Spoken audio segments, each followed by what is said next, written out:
vamos só rever as últimas coisas de que estivemos a falar.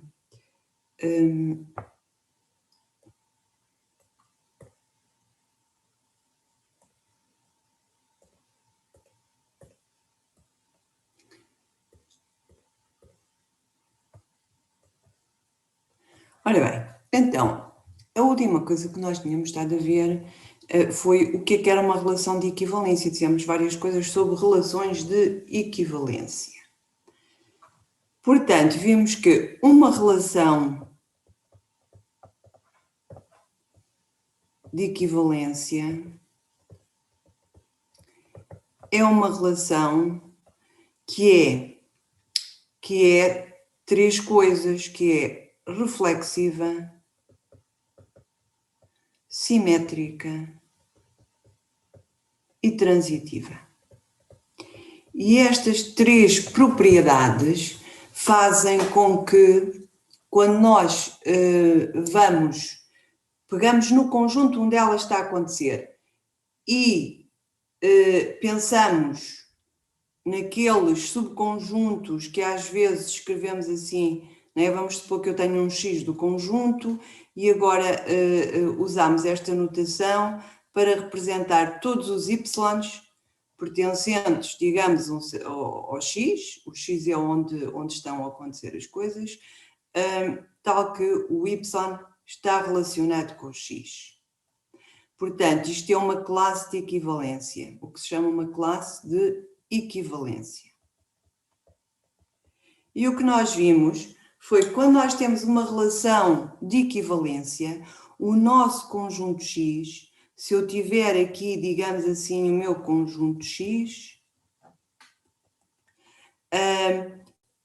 e se eu considerar as classes de equivalência, o meu X acaba por ficar dividido em subconjuntos, digamos assim, que são disjuntos 2 a 2, e que todas juntas dão um X, não é? Portanto, classes de equivalência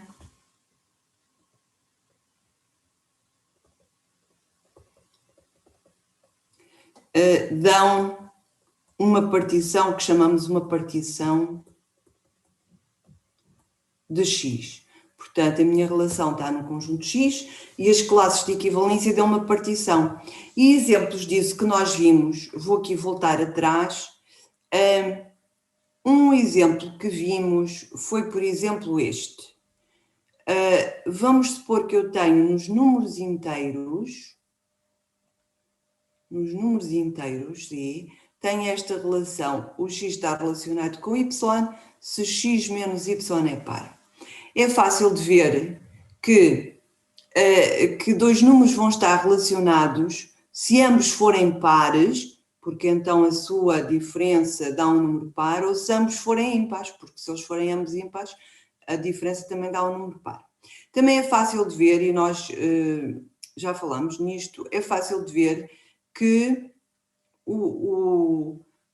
esta relação é uma relação de equivalência. E agora vamos só assim rapidamente ver. Por exemplo, reflexividade. Claro que X menos X, não é? Estou a pensar aqui na reflexividade rapidamente. Qualquer que seja o X menos X é par, portanto é reflexiva. Depois, se o X menos Y é par, isto implica que o Y menos X é par, obviamente, não é? Porque o Y menos X vai ser o simétrico de X menos Y e quando eu tenho número par, o simétrico também é par. Portanto, isto mostra-me a simetria. E depois, se eu tiver X menos Y par, portanto, isto é a simetria. Isto é a flexibilidade. Claro que eu estou só aqui a dar as indicações básicas. Pronto, isto é para todo o X e todo o Y. Não estou a escrever isso, mas claro que isso é fundamental. E depois é transitiva. Porquê? É transitiva porque X menos Y é par. Tenho isto. E Y menos Z é par. Se eu tiver estas duas coisas, isto implica que X menos Z é par. Porque é muito fácil de ver, porque eu digo assim, x menos y mais y menos z, este é par, este é par. A soma vai dar o y, este y, o menos y. Ora, vamos cá ver. O menos y corta com o y, não é?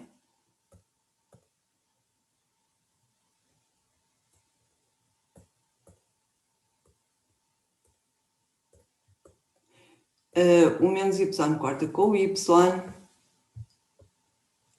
E, portanto, isto vai dar x menos z, que é par, não é? Pronto. Isto, rapidamente, sem estar a escrever os pormenores todos, mas escrevemos o essencial, não há dúvida nenhuma que esta relação que está aqui, esta relação nos números inteiros, que é assim, o x está relacionado com o y, se o x menos y é par, é uma relação de equivalência. Portanto, vai dividir o nosso conjunto em subconjuntos disjuntos, digamos assim. E como é que vai dividir? Vai dividir por meio destes dois conjuntos. Portanto, por um lado ficam os números inteiros pares, inteiros ímpares, que estão todos relacionados entre si, e depois os números inteiros pares que estão todos relacionados entre si, porque já vimos que dois números ímpares, a diferença entre dois números ímpares dá sempre um número par, e a diferença entre dois números pares dá sempre um número par. Portanto, digamos que temos uma partição de z, porque realmente vou fazer aqui só um esquema,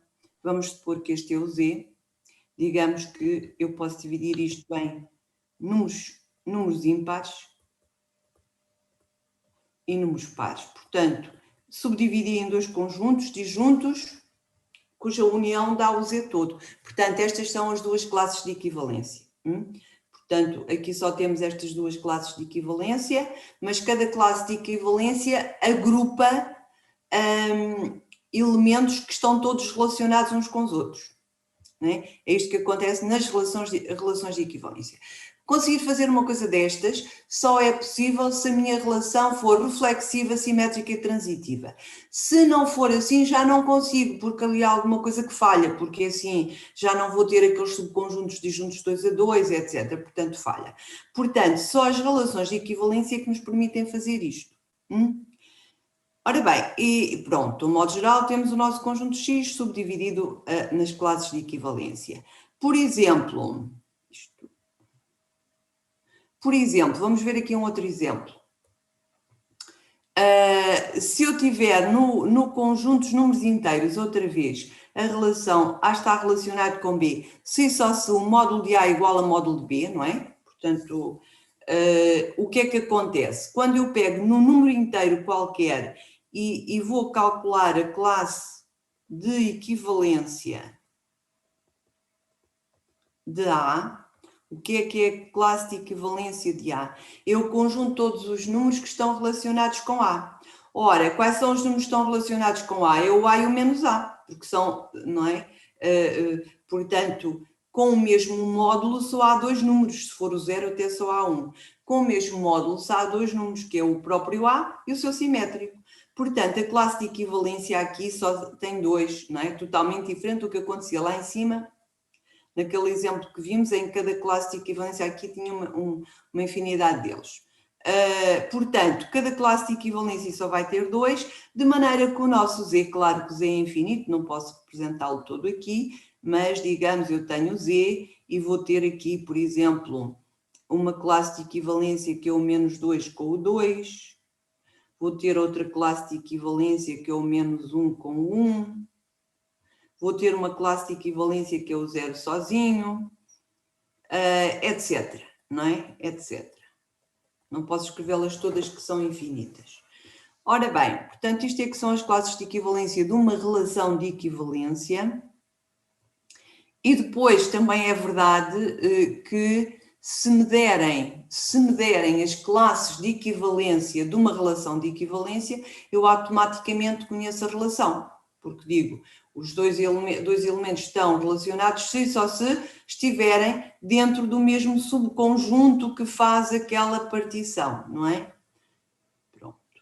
Ora bem, agora temos aqui uma relação muito importante, uma relação de equivalência, que é uma relação de equivalência, que não nos podemos esquecer disso, porque ela é muitíssimo importante, que é a relação congruente módulo n. Portanto, dois números, vamos supor que eu tenho,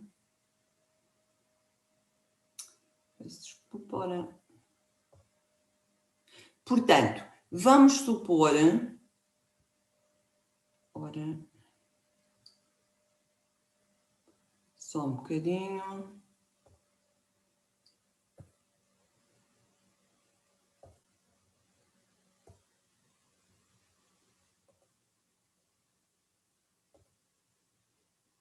Portanto, vamos aqui supor que temos um número inteiro positivo n. Portanto, n é um número inteiro positivo, portanto, pode ser 1, 2, 3, 4, 5, por aí fora, não é? O nosso n.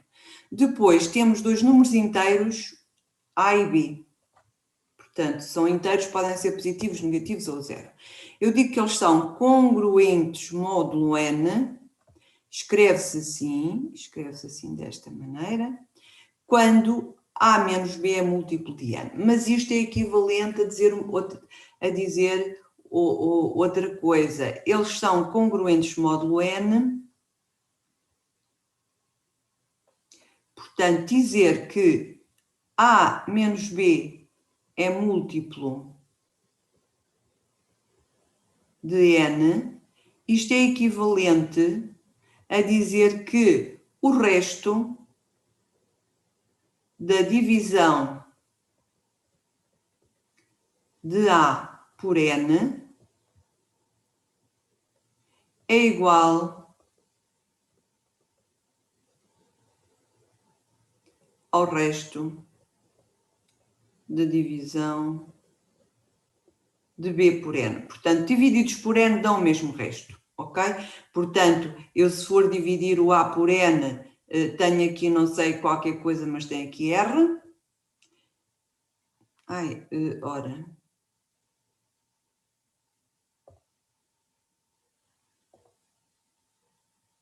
Ora, muito bem, isto.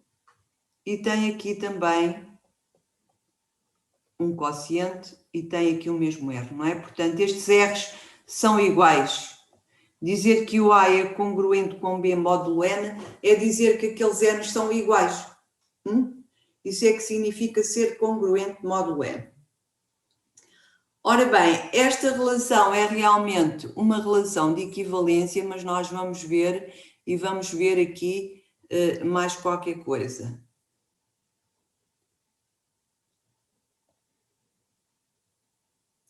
Ora bem, esta relação, antes de mais nada, sobre esta relação, queria dizer o seguinte. Vocês já sabem dividir números desde há muito tempo, não é? Já aprenderam a dividir quando eram pequeninos. Ora bem, eu agora recordo então que pode-se provar o seguinte. Dados...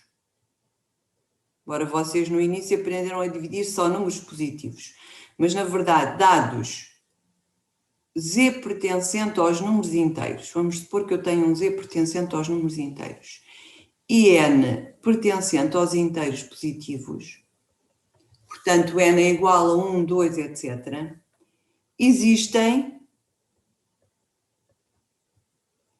e são únicos. Portanto, pode-se provar que quando se eu tiver um número inteiro z e depois um número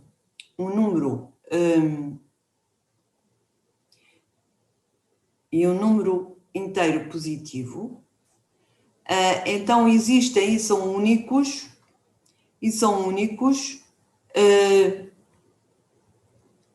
Q pertencente a z e R inteiro tal que o R é maior ou igual que 0 e menor que n. Portanto, pode-se provar que sejam lá quais forem os números inteiros z, que pode ser positivo ou negativo, e n um número inteiro positivo, existem números Q e R com o R entre 0 e N, tal que o nosso Z vai ser igual ao N vezes o Q mais R. Ora, são exatamente estes números que se prova que existem sempre, que são, isto é o quociente da divisão de Z por N, este é o quociente, e o R é o resto. Portanto, esquematicamente, podemos dizer, vocês aprenderam a fazer divisões só para números positivos, na verdade pode-se fazer também para números, isto é válido para números negativos, ou a existência destes números. E digamos que, porque podemos fazer aqui este esquema representando uma divisão, não é? Portanto, é assim, Z dividido por N dá quociente Q e resto R, sendo que se o Z for positivo, são aquelas divisões que vocês já fizeram várias vezes quando aprenderam a dividir números inteiros, mas na verdade o Z pode ser negativo, portanto aí já não aquele algoritmo já não nos dá bem assim como nós fazíamos, mas realmente isto é válido para Z negativo. Portanto, isto é que é o resto. E quando nós estamos a dizer que A e B, não é? Quando nós dizemos assim, A congruente com B módulo N, como já dissemos, mas eu vou repetir, significa, não é? Se o resto, os restos da divisão de A e B por N são iguais. É dizer o mesmo que eu já escrevi atrás. São iguais. Portanto, dá a mesma coisa, não é? O resto dá o mesmo. Ora bem, isto realmente é uma relação de equivalência.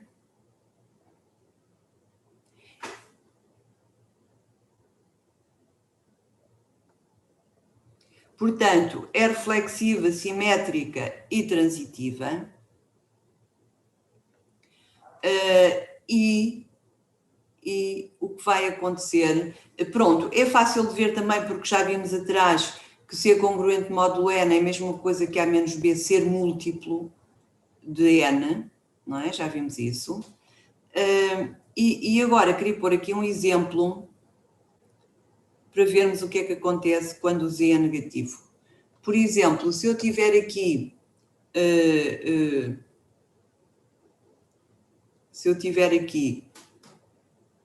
vamos supor que eu tenho aqui menos 2 a dividir por 3. E agora quero saber qual é o quociente e qual é o resto, não é? Ora, como o resto é sempre positivo, não se pode fazer da forma que faríamos com os positivos. Mas vamos ver aqui por definição. Portanto, menos 2 vai ser igual a 3 vezes o quociente, que é uma das interrogações, mais o resto. Ora, realmente, para ter aqui menos 2 negativo, eu tenho, como este é positivo, não é? Este aqui é o resto, é positivo ou nulo. Este é o quociente. E, portanto, para dar ali uma coisa negativa, eu tenho que multiplicar aqui por uma coisa negativa. Ora, se eu multiplicar aqui por menos 1, 3 vezes menos 1 dá menos 3, tenho que lhe somar aqui 1 para dar menos 2. Portanto, o que é que nos diz aquela propriedade que eu falei há bocadinho? Que existe uma só maneira de fazer isto. Existe uma só maneira de fazer isto. Portanto, o menos 1 vai ser o quociente e o resto vai ser 1. Portanto, eu posso, inclusive, escrever que menos 2 é congruente com 1 módulo 3. Visto que o resto da divisão de 1 por 3 é 1, claro. Pronto, portanto, eu posso escrever isto. Agora, quais são, por exemplo, se eu perguntar assim, em Z, quais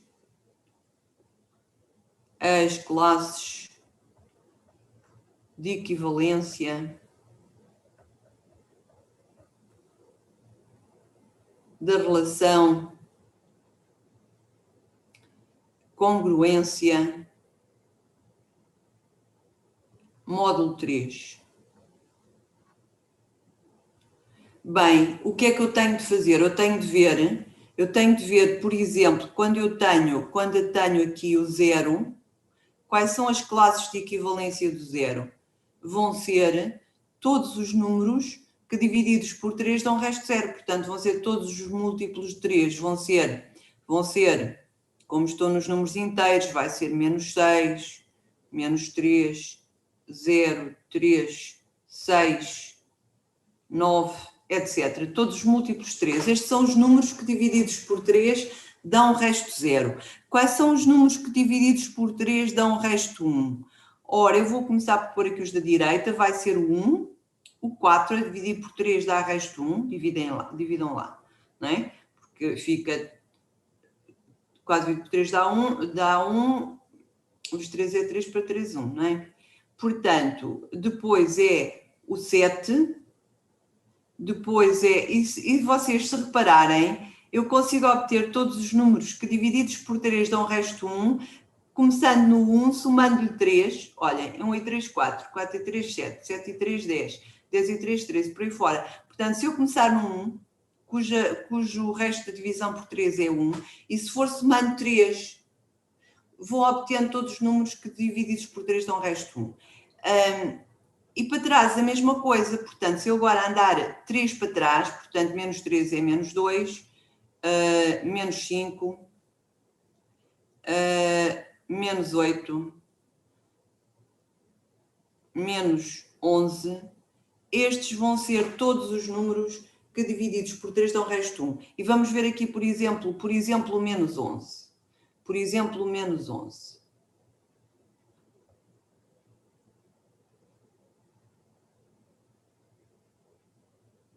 Por exemplo, o menos 11.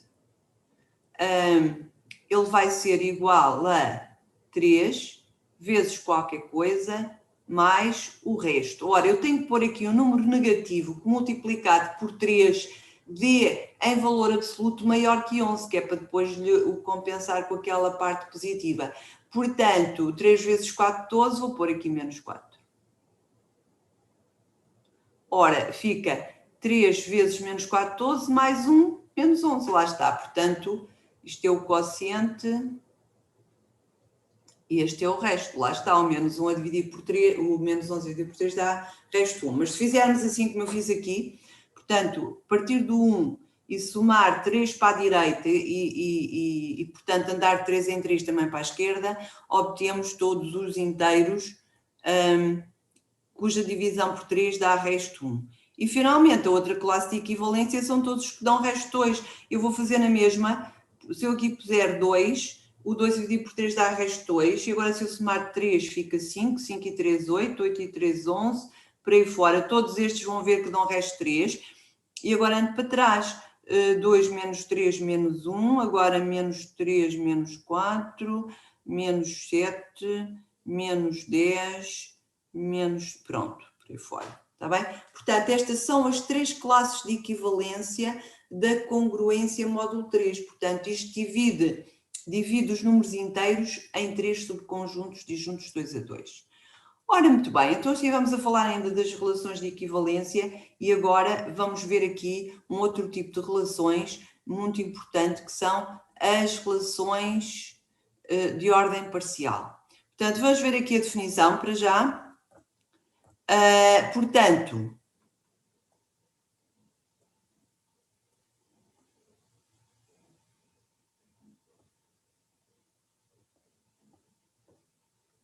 Portanto, o que é uma relação? Eu tenho uma relação sobre o conjunto S, podia ser sobre um conjunto X, se calhar estamos mais habituados a dizer X ou A, pronto, tanto faz.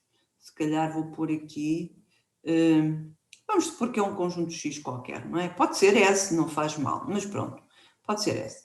Diz-se uma relação de ordem parcial, às vezes dizemos fraca, mas está entre parênteses porque a maioria das vezes não dizemos aquele fraco, esse bem entendido. Portanto, isso é uma ordem parcial se for reflexiva, antissimétrica e transitiva. Pronto, portanto, tem que ser isto. Um exemplo muito importante, muito importante, digamos que é ao fim e ao cabo a inspiração para isto, é menor ou igual entre números. Portanto, a relação menor ou igual habitual entre números é uma relação reflexiva, antissimétrica e transitiva. Como é fácil de ver, não é? Porque, assim muito rapidamente, o x é menor ou igual que x para todo o x. Se o x for menor ou igual que y e o y for menor ou igual que x, isto implica que o x é igual a y, portanto isto é antissimetria, e depois também sabemos que se o x menor ou igual que y e y menor ou igual que z, isto implica que x é menor ou igual que z. Portanto, tenho a certeza que vocês, ao verem escrever estas propriedades, isto claro que é qualquer que seja o x, qualquer que seja o x e o y, quaisquer que sejam o x, o y e o z. Portanto, vocês viram que isto sim, que isto era verdade. Portanto, e o que aqui estamos a mostrar é que esta relação entre números é reflexiva, é antissimétrica e é transitiva. Pronto, é um exemplo muito importante que não devem esquecer e que é uma espécie de inspiração para este tipo de relações. Ok, e agora temos aqui uma outra definição que é quando é que eu digo que a relação é de ordem parcial estrita, portanto é aqui este estrita, não é? Portanto, tem a antissimetria na mesma, tem a transitividade, a única coisa que muda é que em vez de ser reflexiva é reflexiva. Portanto, a de cima tem lá os pares da forma XX todos e esta não tem nenhum par desse tipo. Um exemplo muitíssimo importante é a relação menor, estritamente menor, entre números, não é? Lá dizemos nós, estritamente menor, estrita. Ok, portanto, não há dúvida nenhuma que esta relação é irreflexiva, não tem o x nunca está relacionado com x, ou seja, o x não é estritamente menor que x, nunca, é antissimétrica e é transitiva. Portanto, são dois exemplos muito importantes já disto que estamos a estudar. E depois, se R é uma relação de ordem parcial num conjunto A, às vezes escrevemos assim, o par AR diz-se um conjunto parcialmente ordenado. Isto é uma abreviatura que às vezes se usa em inglês, por certo. Mas, portanto, dizemos que é um conjunto parcialmente ordenado.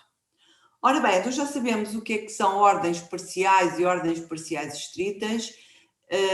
E agora vamos ver alguma coisa sobre essas ordens, que no fundo, olha, se olharmos para estes dois exemplos que eu tenho aqui, o menor ou igual e o menor, se vocês virem bem, eu vou escrever aqui uma coisa que é clara e depois vamos ver que isto é geral. É assim, realmente, se olharmos para o que fizemos aqui para estes dois exemplos, eu posso escrever que menor, a relação menor é igual, tem todos os pares que têm a relação menor ou igual, menos os pares do tipo XX, portanto, menos a identidade no meu conjunto S, vou escrever S porque é o S que está ali. Portanto, a minha relação menor é igualzinha à relação menor ou igual, só que lhe tirei todos os pares da forma XX, isto é, já só não estão, só que o X já não está relacionado com o X. E da mesma maneira, também de forma análoga, posso dizer que o menor ou igual vai ser a ter a relação menor, portanto, o x menor que y. Se o x é menor que y, eu também tenho o x menor ou igual que y, não é? Só que agora juntei-lhe todos os pares da forma xx, portanto, é assim a relação entre estas duas. Isto é o que vai acontecer, isto vai acontecer sempre. Portanto, aqui o que nós dizemos a seguir é se R é uma relação de ordem parcial estrita, então o seu fecho reflexivo, não é? Não se esqueçam que, pelo como vimos atrás, isto é o fecho reflexivo de menor ou igual, que foi juntar-se aos pares XX, isso é que é o fecho reflexivo. Se R é uma ordem parcial estrita, então o fecho reflexivo é uma ordem parcial fraca. Pronto. E o exemplo é aquele que já dissemos, a relação menor entre números inteiros é uma relação de ordem estrita, o seu fecho reflexivo é menor ou igual. Portanto, este slide repete por outras palavras, aquilo que eu já tinha dito atrás, não é? É isso que acontece. Depois, ao contrário, se R é uma relação de ordem parcial estrita, então o fecho reflexivo é uma relação de ordem parcial fraca. Ah, não, isto é o mesmo ainda. Aqui estávamos a... Isto é o mesmo. Isto aqui é repetir o que já dissemos. Que eu já disse 2 ou 3 vezes, de formas diferentes e também com exemplos. E agora, isto é o caso geral, não é? Se R é uma ordem parcial estrita, então eu considero o fecho reflexivo, ou seja, junto os pares XX e fica uma relação de ordem parcial. Era uma relação que era irreflexiva e passa a ser uma ordem reflexiva. Uma relação reflexiva, e o resto fica na mesma.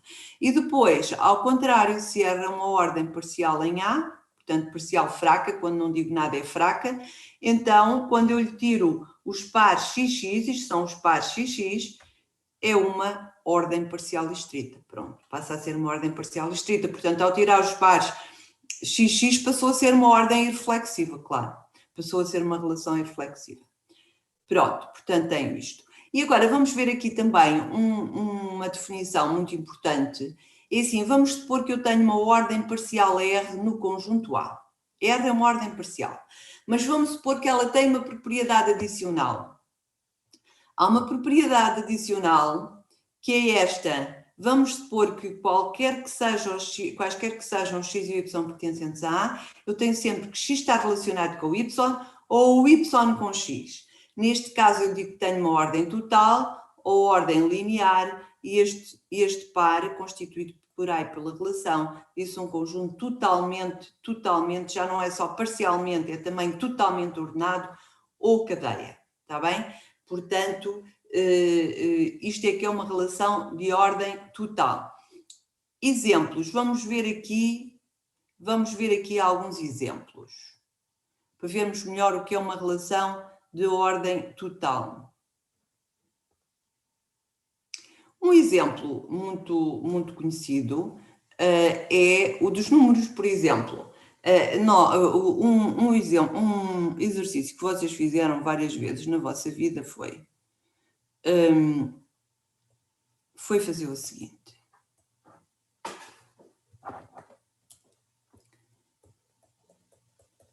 Ordenar por ordem crescente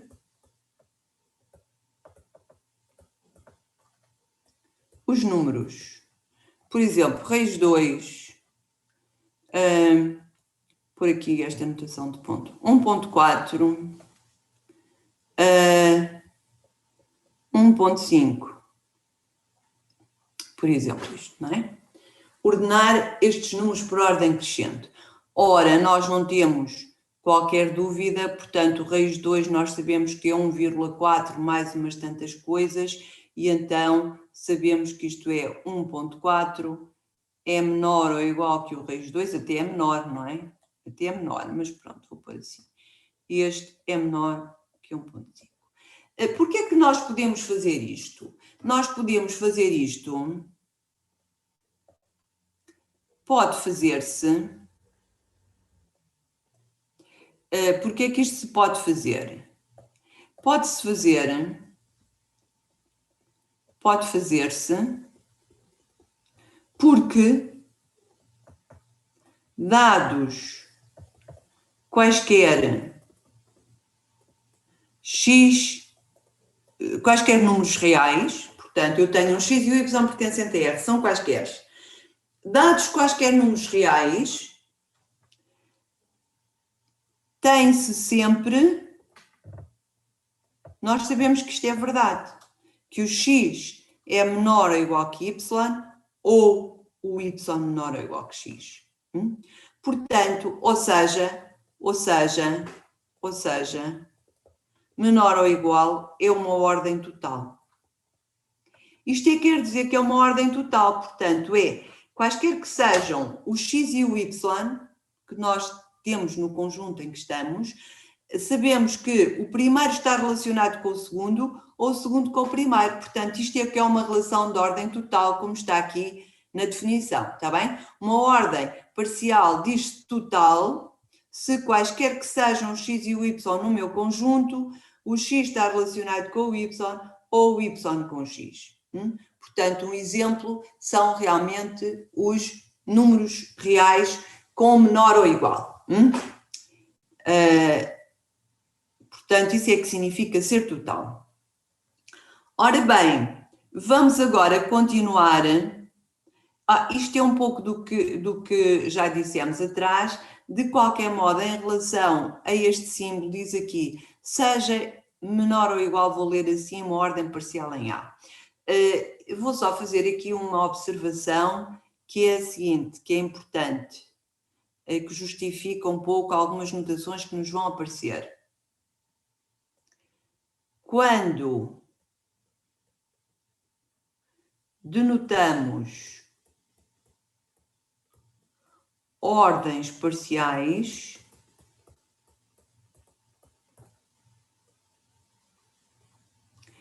é habitual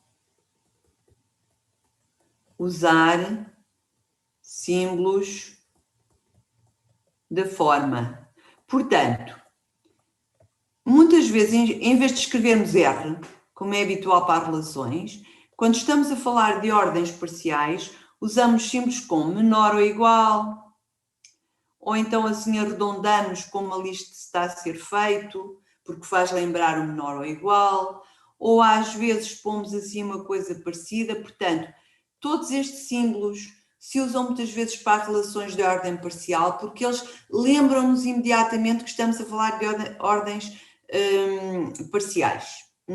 Portanto, são símbolos, muitas vezes usamos mesmo menor ou igual, habitual, mesmo que não tenha a ver com a relação de ordem menor ou igual de números, usamos este símbolo muitas vezes, ou então usamos símbolos parecidos. E vocês reparem que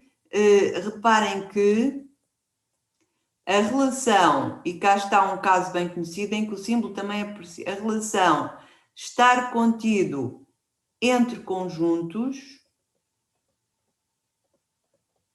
é um símbolo semelhante, curiosamente, e é fácil de ver que também é uma relação, e isto devem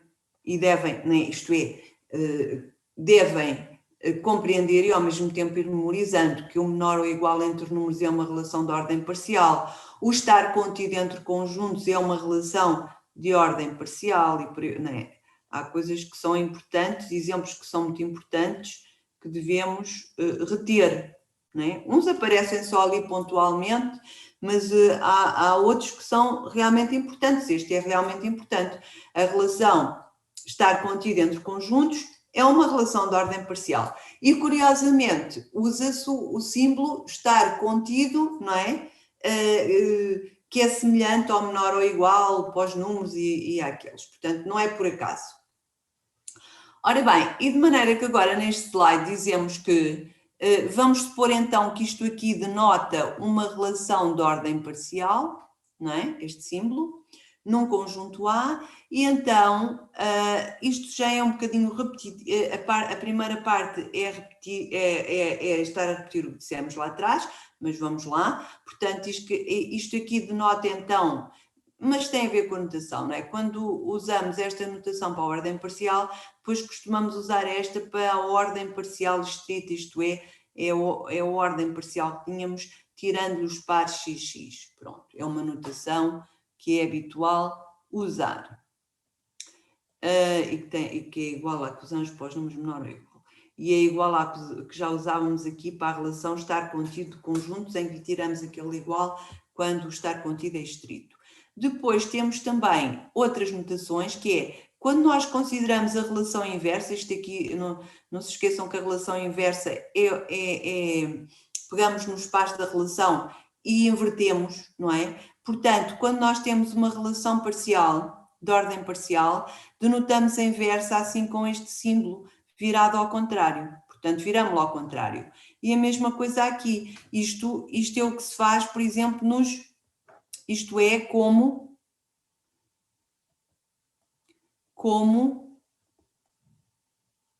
o maior, que é exatamente a relação menor. Se calhar vou fazer isso assim. Um exemplo maior é a relação inversa de menor. Pronto, é o que acontece aqui. Aqui também é a mesma coisa. Maior ou igual é a relação inversa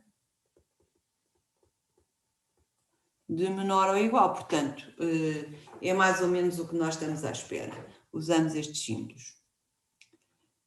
Quando nós fazemos isto, portanto, se nós tivermos um conjunto parcialmente ordenado e depois considerarmos este conjunto, que é a relação inversa, costumamos dizer também que em vez de relação inversa dizemos que é dual e dizemos que isto é o dual, não é? Que aquele é o dual daquele. Portanto, digamos que, por exemplo, R maior ou igual é o dual de...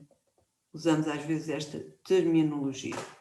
Pronto. Ora bem, então já sabemos várias coisas sobre conjuntos parcialmente ordenados e agora vamos ver uma forma de representar conjuntos parcialmente ordenados, que é usando Ora, vamos lá ver. Antes de irmos para as definições, eu vou aqui mostrar alguns exemplos.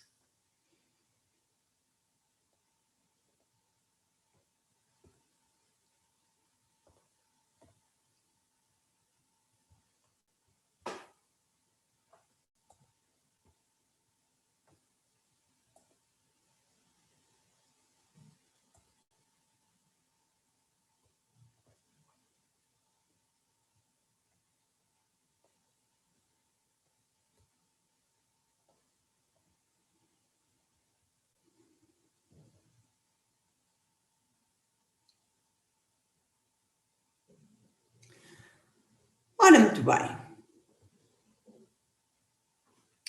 Vamos ver aqui alguns exemplos. Eu agora vou falar aqui assim de uma coisa importante sobre as ordens, sobre as relações de ordem parcial, que são os diagramas de Hasse.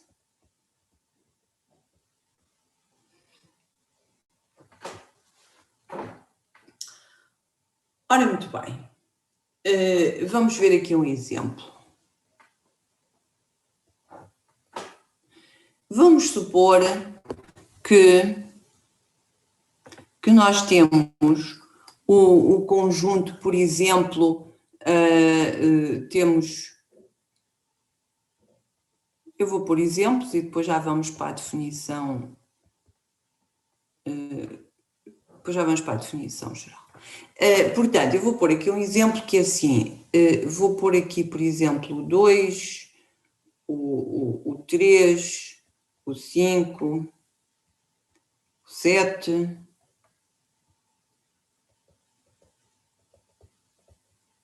com a relação menor ou igual habitual. Portanto, é a relação menor ou igual entre números. Ora, há uma maneira de representar... Isto é um conjunto parcialmente ordenado, não é? Portanto, isto é um conjunto parcialmente ordenado. E há uma forma de representar este conjunto parcialmente ordenado que é assim... De todos estes elementos que estão aqui, digamos que o menor deles todos é o 2, não é? Portanto, eu vou pôr aqui assim o 2. E agora vou olhar para eles e penso assim, o 2 é menor ou igual que o quê? O 2 é menor ou igual que 3, é menor ou igual que 5, é menor ou igual que 7. Mas o 3 tem uma propriedade especial, que é o 2 é menor ou igual que 3, mas além disso não existe nenhum entre o 2 e o 3, não é? Portanto, o 2 é menor ou igual que 3, mas além disso não há ali nada que eu possa pôr assim, 2 menor ou igual, menor, aliás, até menor estritamente, que é o que me vai interessar agora, aqui qualquer coisa menor que 3, portanto aqui não há nada, não é? Portanto, o 3 é o que vem logo a seguir ao 2. E logo a seguir ao 3 vem o 5.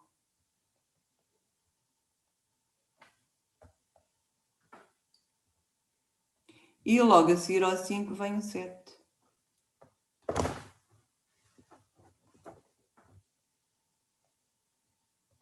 Pronto. Ora bem, o que é que nós fizemos?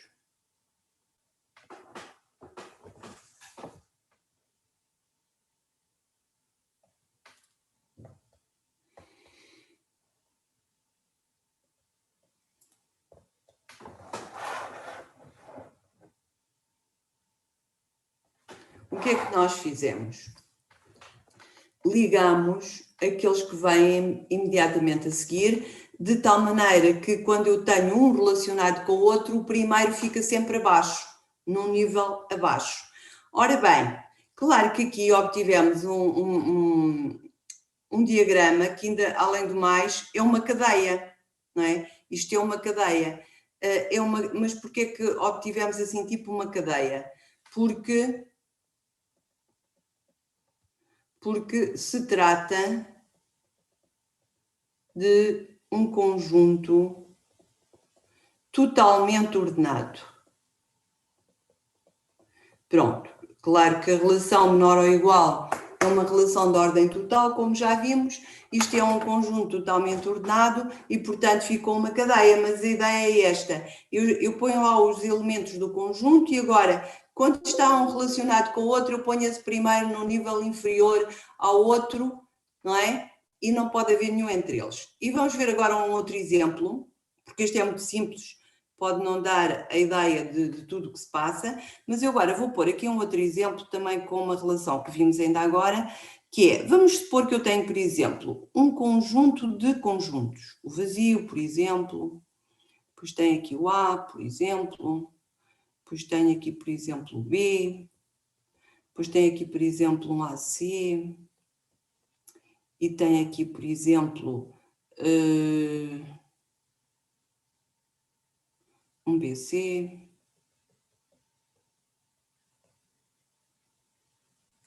e depois posso ter... E isto chega para aquilo que é. Pronto, isto já dá para vermos aqui. E agora, com a relação, vamos considerar este conjunto com a relação. Ora bem, e para quem estiver a dormir,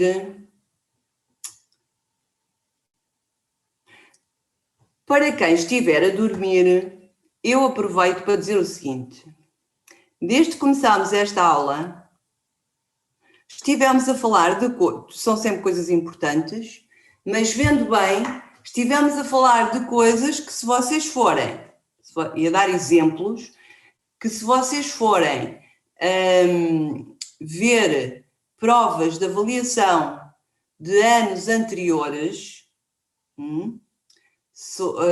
sobre esta matéria, veem que é muito habitual pedir-se nessas provas, por exemplo, as classes de equivalência de uma relação de equivalência. E nós tivemos logo no início da aula a ver várias coisas sobre isso. Também a relação congruente módulo N tem marcado uma presença muito habitual nas provas de avaliação no que diz respeito a esta matéria. E agora estamos aqui a ver estes diagramas DAS, que se vocês olharem as provas de avaliação, são também um assunto que aparece várias vezes, quase sempre. Agora não vou dizer sempre, porque posso me estar a enganar, mas, bem, uma destas coisas pelo menos aparece sempre. Não me parece que se consiga encontrar uma prova de avaliação em que se está a avaliar esta matéria em que não tenha aparecido nem classes de equivalência, nem diagramas DAS. Acho que isso não devem conseguir encontrar. Portanto, façam favor de tentar acordar, tomar um cafezinho se for preciso, e vão tomando nota destas coisas todas, conceitos, exemplos, vejam se percebem como é que as coisas se fazem e façam perguntas quando for preciso, está bem? Não se deixem dormir, eu sei que hoje está Hoje está assim um dia de chuva, cinzento, o tempo arrefeceu, isto dá muito sono, mas têm que contrariar isso, ok? Vamos agora, tentem vocês pensar nisto. Eu agora quero fazer aqui um diagrama deste conjunto com esta relação de ordem. Vou aqui só criar mais uma folha.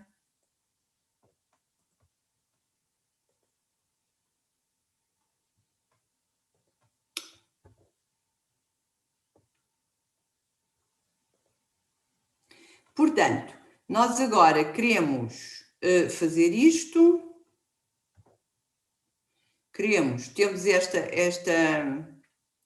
Temos este conjunto e esta relação de ordem parcial. E agora o que nós temos que fazer para fazer o diagrama DAS, que é o que nós estamos a ver, eu ainda não defini em rigor o que é, mas, enfim, já dei uma ideia do que é. E o que nós agora temos de fazer é assim, eu tenho que pôr lá estes elementos todos, o vazio, o conjunto que só tem o A, o conjunto que só tem o B, este e este, portanto 1, 2, 3, 4, 5, tenho que pôr lá em cima no exemplo que acabámos de ver, 1, 2, 3, 4, tínhamos 4 elementos.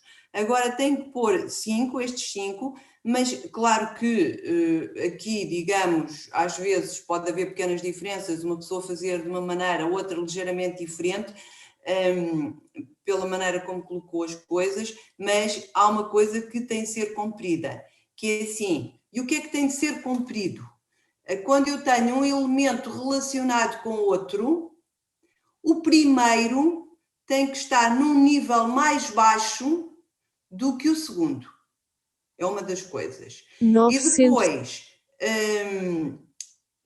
entre um e outro, não pode haver nenhum, quer dizer, eu só ligo com um tracinho, não é? Eu só ligo com aquele arcozinho que liga uma coisa à outra, se entre os dois não houver mais nenhum. Ora, sendo estas as regras, vamos tentar fazer agora então aqui, para este caso. Portanto, não há dúvida nenhuma que aquilo que eu vou ter que pôr aqui em baixo é o vazio, porque o vazio está contido em todos, portanto, obviamente, que é o que vai estar no nível mais baixo, no nível, aqui estamos a falar no nível horizontal, não é? No nível horizontal mais baixo é o vazio. Depois, a seguir ao vazio, imediatamente a seguir ao vazio, o que é que vem? Vem este e vem este, não é? Vêm estes dois a seguir ao vazio. Portanto, não tenho mais nada entre o vazio e cada um destes. Então, eu tenho que arranjar maneira de pôr estes logo a seguir. Como tenho que pôr os dois, vou pôr, então, aqui assim, num nível mais baixo A, faço assim. E vou pôr do outro lado, se fossem 3, tinha que arranjar a forma de pôr os 3, por aí fora, não é? Pronto. Vou pôr o A e o B. Ora bem, realmente entre o vazio e o conjunto que só tem o A não há nada, portanto isto está bem. E entre o vazio e o conjunto que tem o B não há nada, portanto isto está bem. Ora bem, agora vou ver o que é que vem a seguir ao A. E se eu pensar nisso, a seguir ao A só tenho ali um, que é o AC. Então não tem nada que saber. Até posso pôr assim na vertical. Vou pôr aqui o AC. A seguir ao B, o que é que eu tenho? Tenho o BC e não há mais nada. Então, posso pôr aqui na vertical. Se houvesse dois, punha os dois inclinados para poderem ficar os dois. Mas como não há mais nada, tenho isto. Portanto, tenho aqui a representação daquele conjunto parcialmente ordenado. Está bem? Isto é que é o diagrama DAS. E agora vamos só aqui, digamos, dar uma definição genérica. Para isso precisamos aqui de uma definiçãozinha que é esta. Portanto, seja há um conjunto parcialmente ordenado, nós dizemos que x é um predecessor de y se o x estiver relacionado com y, mas não for igual, que é o que isto diz. O x está relacionado com y por meio da relação de ordem, mas não é igual. E y é um sucessor também não é? Portanto, quando isto acontece, dizemos que o x é predecessor e o y é sucessor. E depois dizemos que x é um predecessor imediato de y, imediato, se além de o x ser predecessor de y, não existem elementos entre x e y. Pronto, não é? Portanto, não existe z tal que o x seja estritamente menor que o z e estritamente menor que o y. Quando eu digo aqui estritamente menor, e isto é habitual, nós muitas vezes quando estamos a usar relações de ordem parcial, usamos esta linguagem de menor num sentido mais amplo. Aqui o menor é estar relacionado, pode não ser o menor habitual, está bem? Pode não ser o menor no sentido habitual. É num sentido mais amplo de se verificar a relação. É habitual fazer isso quando temos relações de ordem parcial. Ora bem, pronto, que é o que está aqui, não é? Eu escrevi azul, ao fim e ao cabo é o que está aqui. Ora, sendo assim, podemos agora definir o que é do modo geral, o diagrama dá-se. Portanto, representamos os elementos do conjunto. Como é que ele se faz? Representamos os elementos do conjunto e sempre que x é um predecessor imediato de y, ligamos x a y por um arco com x situado num nível inferior a y. Este nível é um nível horizontal, como nós fizemos nos exemplos, não é? Portanto, isto é que é o diagrama dá-se para uma relação de ordem parcial, é isto. Agora, aqui estão exemplos, mas nós já vimos alguns, vamos agora ver estes rapidamente. O caso mais simples é quando temos uma cadeia, tem aqui outro exemplo que é em todo semelhante àquele que fizemos há bocadinho, só que aqui é o conjunto 1, 2, 3, com menor ou igual, e lá fica a cadeia, não é? Pronto, este é semelhante ao de há pouco. Depois temos aqui um também com conjuntos, em que pegamos nas partes de A, em que A é este conjunto, portanto, se vocês virem bem, o que temos aqui são os conjuntos que fazem que são as partes de A, que são os conjuntos de A, o vazio, o conjunto que só tem o A, o conjunto que só tem o B e o A todo. Portanto, e aqui fizemos uma coisa análoga há pouco, ou seja, pomos o vazio em baixo, depois o A e o B estão imediatamente a seguir ao vazio, e claro que o A está a seguir aos dois, não é? Tanto ao A como ao B, portanto, fica assim neste caso o diagrama dá-se do nosso conjunto parcialmente ordenado. Portanto, é outro exemplo. Ora bem, agora deixem-me só dizer que isto que está aqui e que também que está nas notas, não vamos falar disto agora, isto depois vai ser falado no capítulo 4 um bocadinho, numa abordagem um bocadinho diferente, ou seja, isto quer dizer que vamos ignorar esta parte. Portanto, se quiserem tomar nota, depois quando estiverem a estudar, mesmo na sebenta, podem saltar esta parte, porque depois em bem fundados, falaremos no capítulo 4.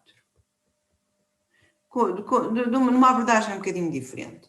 Pronto, portanto, sendo assim, isto também não vamos considerar. Isto também não vamos considerar. Isto aqui também não, que é tudo sobre a mesma coisa, não é? Isto é tudo sobre a mesma coisa, não vamos considerar. E aquilo de que vamos agora falar, isso sim, é em produtos cartesianos, em ordens parciais em produtos cartesianos. Ora, então o que nós vamos agora fazer... olha, vamos fazer um intervalo muito pequenino, está bem? Só para podermos desentorpecer um bocadinho as pernas e buscar qualquer coisa para beber, se for o caso. E, portanto, neste momento são...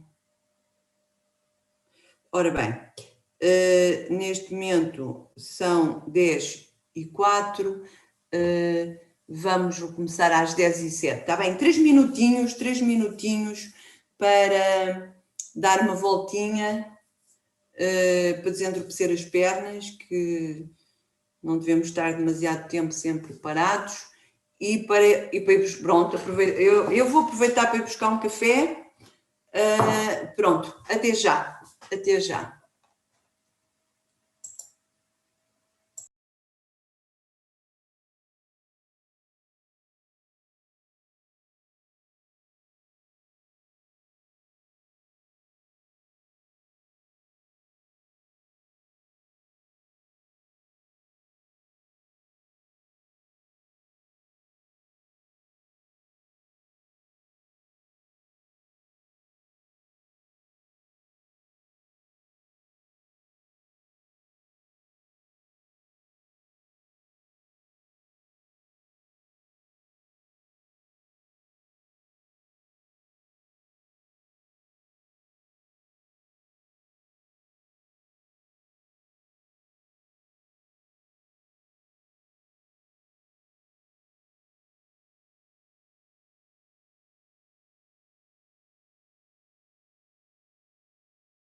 Ora bem, vamos continuar.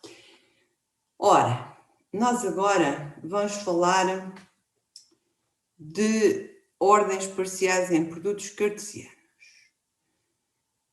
Eu vou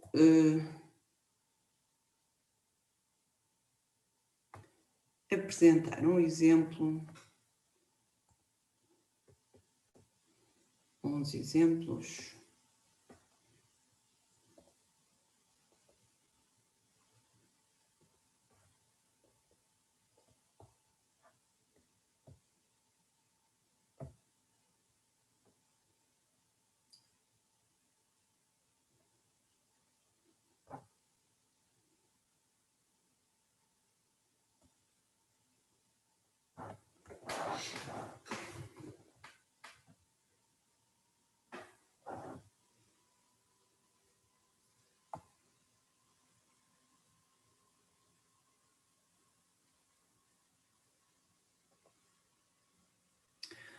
Ora bem, então agora vamos lá ver, vamos ver o seguinte.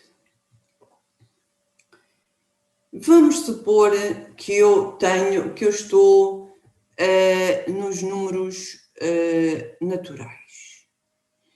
E tendo em conta que no capítulo 4 até vamos considerar, como vamos ver, vocês normalmente consideram os números naturais a começar no 1, mas vão ver no capítulo 4,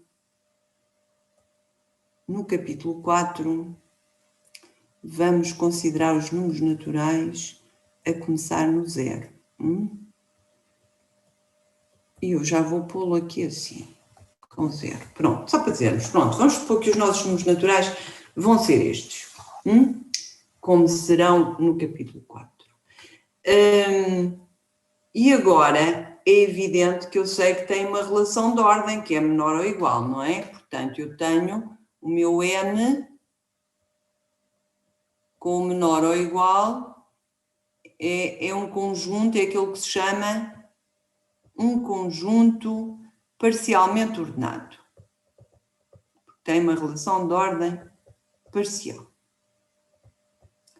E agora eu posso considerar o N2, como vocês sabem, o N2 é o produto cartesiano de N por N, portanto, não vamos escrevê-lo todo, porque é impossível, bem, mas podemos escrever assim, são todos os pares x e y, em que o x e o y pertencem a N. Portanto, se quiséssemos escrever, que é impossível escrevê-los todos, era o 0, 0, o 0, 1, o 0, 2, etc, não é? Depois começava aqui o 1, 0, etc.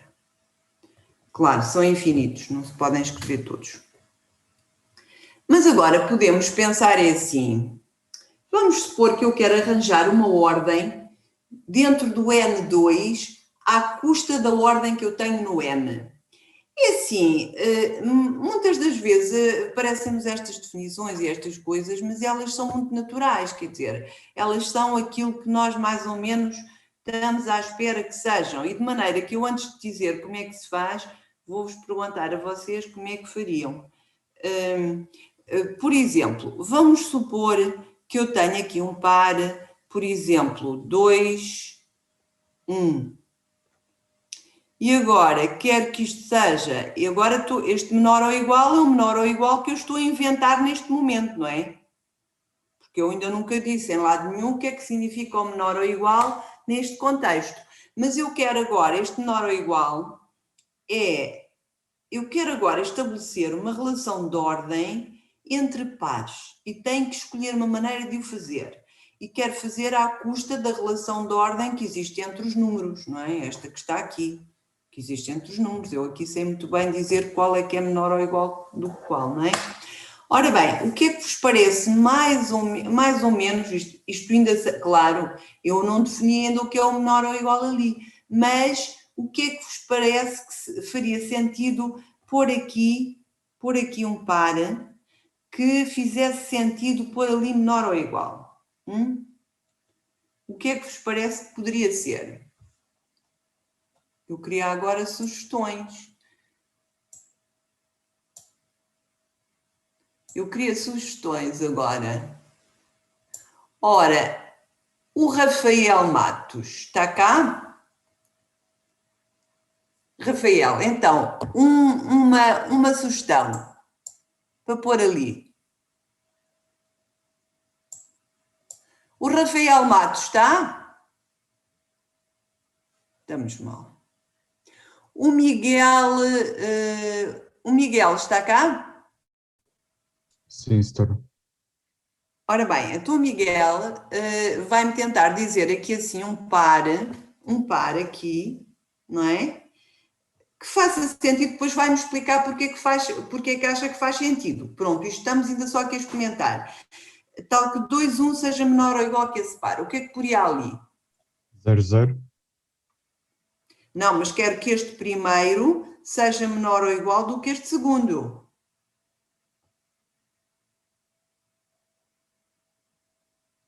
Se eu puser aqui 0, 0, não sei se será... Quer dizer, eu posso... Isto ainda não definimos. Eu posso fazer as definições que eu quiser, mas quer dizer, queríamos uma coisa que fizesse... que fosse mais ou menos intuitiva. O 0, 0, eu não iria muito por aí, porque o 0, 0, eu teria tendência a, neste conjunto aqui, considerar o 0, 0 o menor de todos. Não faz sentido considerar o 0, 0 o menor de todos. Posso. Não é? Portanto, o que é que aqui faria sentido pôr aqui que números? Por exemplo, um exemplo, entre muitos possíveis. 2, 2. 2, 2, sim. Pois, porque este 2, 2? Ora, quem é que falou agora? Foi o Miguel? Carlos Não. Silva. Foi quem? Carlos Silva. O Carlos. Então, o Carlos, porquê esta escolha do 2, 2? Queria essa explicação. Porquê? Porque? Na minha ideia tem. Porque 2 vezes 2 é maior que 2 vezes 1. Fez a conta de... Sim, como diz n ao quadrado, considerei o primeiro Aham. natural 2 e o segundo 1. Por isso acho que tem a ver com natural vezes natural. Y vezes x. Isso agora está-me aqui a sugerir um belíssimo exercício. Averiguar, no qual eu não tinha pensado. Averiguar se a relação x1, y1 relacionado com x2, y2, se só se x1, y1 menor ou igual com x2, y2, é ou não uma... Agora não vou fazer, mas isto é giro, de ordem parcial. Porque é uma relação interessante esta, não há dúvida nenhuma. Faz sentido pensar nela. Não sei se é de ordem parcial ou não, se calhar não é. Pronto, mas é um belíssimo exercício. Deixo-vos agora aqui este exercício.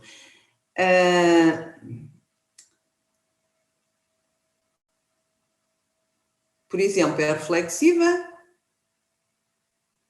só que o x1, y... Pronto, agora não vou estar aqui a gastar tempo a ver os passos todos, né? Tínhamos ver se era reflexiva, antissimétrica e transitiva, mas é um belíssimo exercício. Bem, mas isto, portanto, porque o Carlos pôs ali, pelo que me está a dizer, considerou esta relação, não foi? Porque está-me a dizer que fez isto porque o 2 vezes 1 é menor que 2 vezes 2, não foi isso que me disse? Exato. Pronto. É assim, isto poderíamos pensar nisso, mas eu vou já dar uma razão para não pensarmos nessa. É que, embora eu esteja a dar um exemplo em que realmente nós podemos fazer aqui uma multiplicação, nós estamos a querer arranjar aqui uma definição que dê não só para o n, mas que dê para conjuntos totalmente diferentes em que eu posso nem ter uma operação de multiplicar. Portanto, não queria aqui meter multiplicação, queria uma coisa muito mais simples. Mas aquilo que eu tinha em mente, esta está bem para aquilo que eu tinha em mente. Quem é que dá uma outra explicação, ou o Carlos ou outra pessoa que dê uma explicação para fazer algum sentido ter esta relação? Portanto, que eu possa definir que o 2,1 é menor ou igual que o 2,2, porque há ali uma relação entre o primeiro par e o segundo. Qual é a relação? Sempre ter multiplicações, nem somas, que é para simplificar.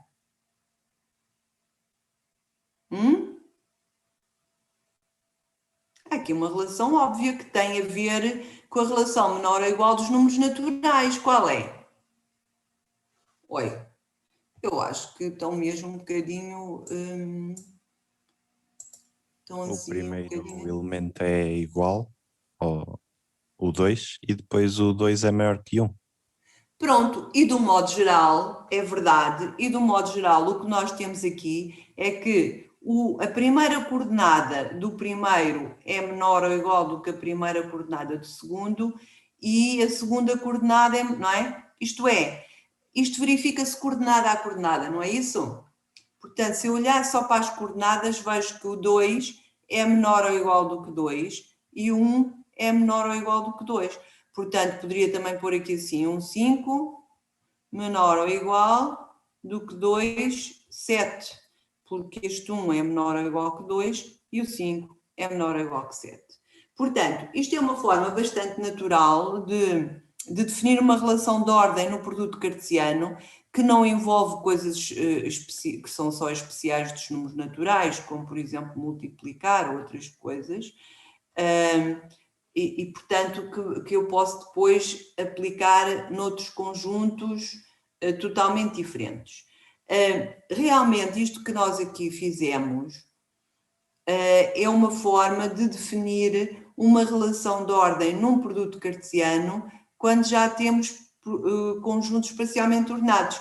E é isso que está aqui neste... Olha, e de qualquer modo, este exercício é um exercício interessante, em que podem pensar.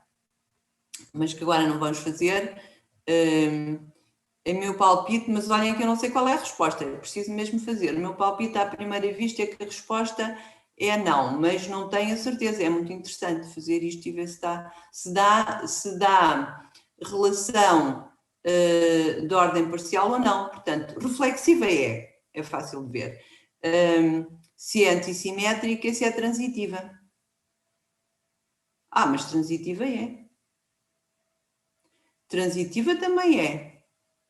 Só falta ver se é antissimétrica. Antissimétrica é capaz de não ser. Mas fica para depois vocês também pensarem nisto em casa e podem sempre trazer dúvidas e tal. Portanto, isto foi sugerido pelo Carlos, não foi? Foi. Pronto, e é interessante averiguar se isto é ou não. Ora bem, então agora temos aqui a definição. Se eu tiver, vamos supor que eu tenho um conjunto parcialmente ordenado, reparem como é que está aqui a relação, em vez de pôr ali um R, está este menor ou igual índice 1, não é que seja o menor ou igual como nos números ou isso, é só para dizer que é uma relação de ordem parcial, é um símbolo a dizer que é uma relação que é de ordem parcial. E depois temos aqui este conjunto, que também tem aqui uma relação de ordem parcial. Portanto, são dois conjuntos, isto aqui é a abreviatura para dois conjuntos parcialmente ordenados, abreviatura em inglês, parcialmente ordenados. E agora, se eu definir esta relação, portanto, pronto, aqui está o símbolo arredondado só para distinguir, mas tanto faz. Este menor ou igual do que este, portanto, o que é que isto quer dizer? Aqui o que estamos a escrever é a mesma coisa que dizer o x1 é menor ou igual que o y1 por meio da relação que está em A1 e o x2 é menor ou igual que y2 por meio da relação que está em A2. Portanto, isto é exatamente o que vimos ali naquele exemplo, só que no nosso exemplo o A1 era o n e o A2 também era o n. Portanto, isto é uma forma de definir uma relação de ordem e o que acontece é que se pode ver, agora não vamos ver os pormenores, mas é fácil de mostrar e vocês podem fazer isso como um exercício, que é uma ordem parcial. Portanto, é reflexiva, é antissimétrica e é transitiva. Portanto, vamos ter que usar o facto de sabermos que ela também é ali e ali. Isto é muito fácil de provar porque basta nós pensarmos que esta definição que aqui estamos a pôr, esta definição é coordenada a coordenada, portanto, no fundo, é baseada no que se passa em cada uma das coordenadas e, portanto, como nós sabemos que em cada uma das coordenadas ela é reflexiva, antissimétrica, transitiva, automaticamente isto vai acontecer. Portanto, é fácil de ver que isto é verdade. Ora bem, aqui está o exemplo. Nós já vimos o exemplo para este caso e aqui está uma pergunta muito importante, que é assim. Se vocês virem bem, voltando aqui ao nosso exemplo de há pouco, eu vou aqui abrir outra folha só para pensarmos um bocadinho nisso.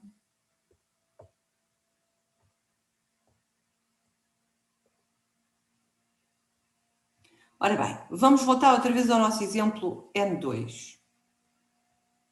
E nós já tínhamos aqui visto aquela, por exemplo, isto é menor ou igual que 2, 2, se quisermos, ou 1, 2 também é menor ou igual do que 3, 5, etc. Mas, com aquela relação de ordem que nós vimos há pouco, mas, por exemplo, se eu tiver aqui 1, 2, 2, 0, este já não é menor ou igual do que aquele, porque assim, o 1 é menor ou igual que o 2, mas o 2 não é menor ou igual que o 0. Portanto, naquela relação de ordem que nós acabamos de ver, isto não acontece.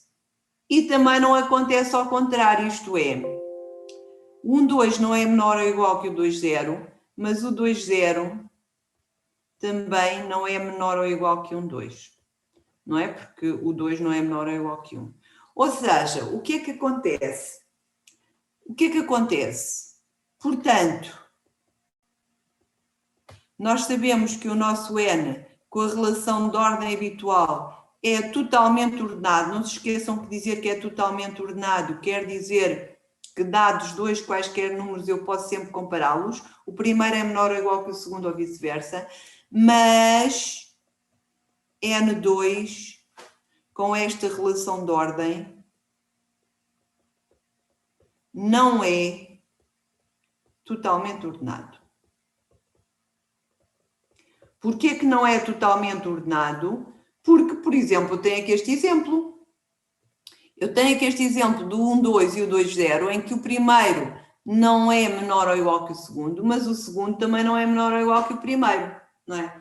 Portanto, o N2 com esta relação de ordem que nós acabámos de ver não é totalmente ordenado. Nós vamos ver agora que se pode definir ainda uma outra relação de ordem parcial também muito importante no produto cartesiano. Esta que acabámos de ver é uma, mas vamos ver outra, e em que, nesse caso, quando partimos de conjuntos totalmente ordenados, já obtemos um totalmente ordenado.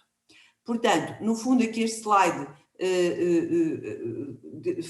fala sobre isto que eu acabei de dizer. Isto é um conjunto totalmente ordenado, mas este não é.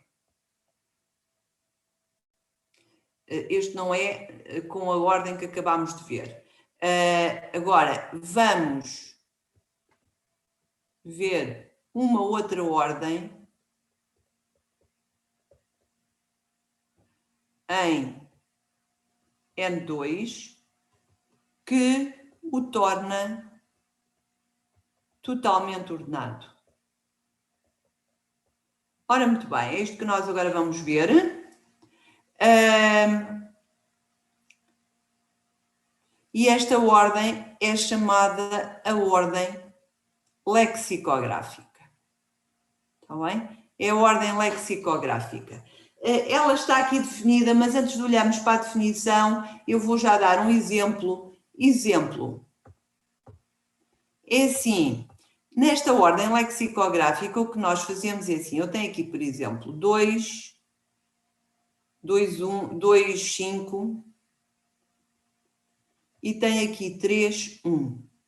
Como é que eu comparo estes dois? Olho para a primeira coordenada, vejo que o 2 é menor que 3, já não é preciso ver mais nada. Então este é menor ou igual que aquele. Agora, por exemplo, tenho aqui um 2, 5 e tenho aqui um 2, 1. Neste caso, o 2 é igual a 2. Então vou ter que olhar para a coordenada seguinte, olho para esta. Ora, o 1 é menor ou igual que 5, então é assim, não é? Põe neste sentido porque o primeiro é maior ou igual que o segundo. Portanto, na ordem lexicográfica, o que nós fazemos é comparamos a primeira coordenada.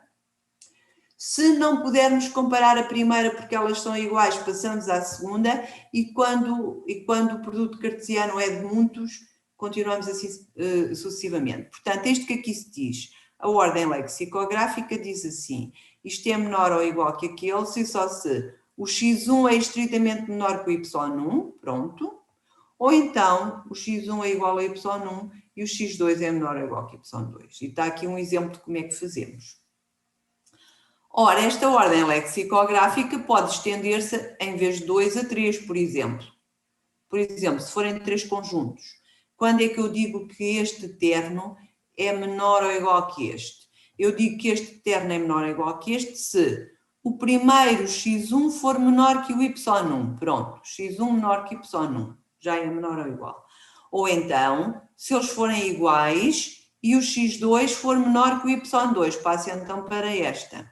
Ou se eu tiver o x1 igual a y1, x2 igual a y2 e depois o x3 menor ou igual que y3. E isto pode-se estender a n conjuntos e faço sempre da mesma maneira. Ora, vamos ver aqui um exemplo. Temos aqui em R4, ordene pela ordem crescente lexicográfica os seguintes elementos de R4, considerando o R com a ordem total usual. Portanto, nós vamos aplicar esta ordem lexicográfica para este caso. Ora, vamos lá ver.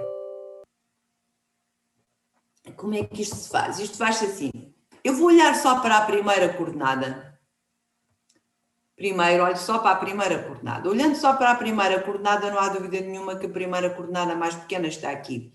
Então, este vai ser, e não há mais nenhum que tenha esta coordenada. Então, este vai ser o mais pequeno. Depois, a seguir, continuo a olhar para a primeira coordenada, a seguir vem o zero. Vem o zero, não é? A seguir. Ok, então tenho que ver estes dois têm zero. Como este zero é igual, tenho que olhar para a segunda coordenada. Ora, tenho aqui raiz de 2 e menos 1. Menos 1 é mais pequeno, então é este que vem a seguir. Então, a seguir vem o 0, menos 1, 3, 5. Pronto, agora vem o outro que também começa por 0. 0, raiz de 2, 3, menos 4. Pronto, e agora vem este que tem 1 ali na primeira coordenada, que é maior porque o 0 é menor que 1. Exatamente.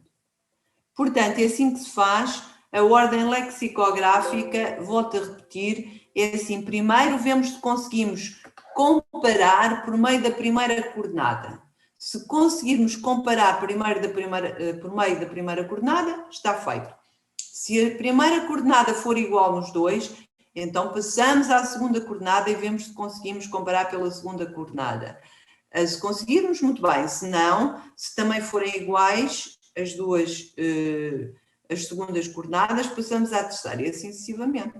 Portanto, e temos a ordem lexicográfica que tem esta particularidade de que se o conjunto for totalmente ordenado, se os conjuntos iniciais forem totalmente ordenados, então quando passamos ao produto cartesiano, continuamos a ter um conjunto totalmente ordenado. Podemos, como fizemos aqui, podemos compará-los todos. Ora bem, então, acabámos aqui sobre os produtos, sobre as relações de ordem parcial.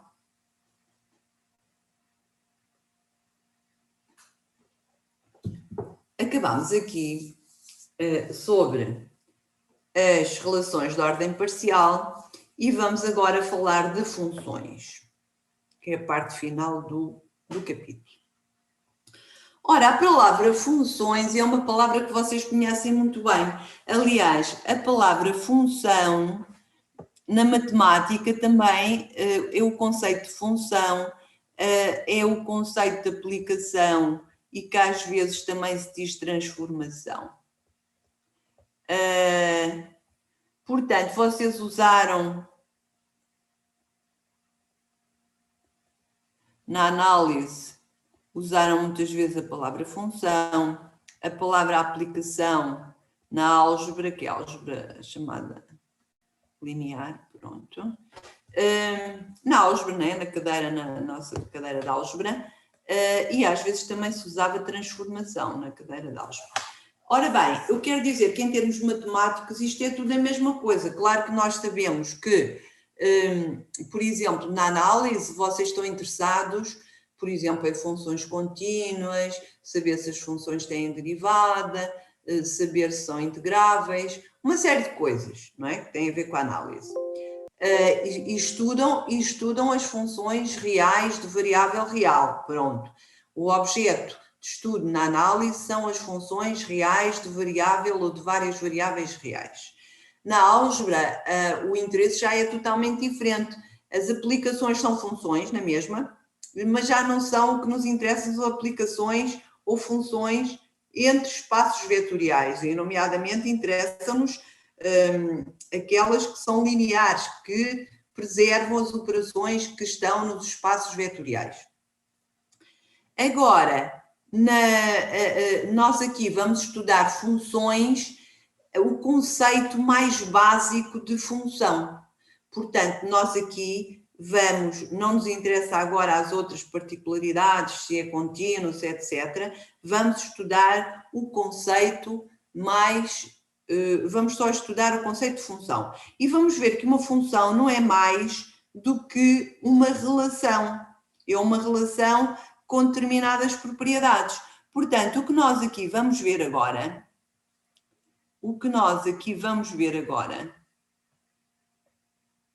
é que as relações são funções. Portanto, o que eu aqui vou aqui pôr alguns exemplos. Por exemplo, vamos supor que nós temos aqui o conjunto A, B, que vai para o conjunto 2, 3, 5.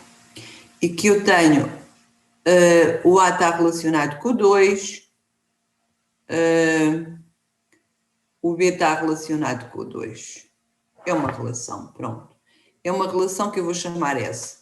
Agora vamos supor que eu tenho aqui uma relação A, B, e que tem o seguinte, tem os mesmos 2, 3, 5, e agora tenho o A relacionado com 2, o A relacionado com 3 e o B relacionado com 5. Isto é outra relação, vou chamar T. Agora tem aqui uma outra relação, por exemplo, 2, 3, 4, em que, por exemplo, o A está relacionado com o 2.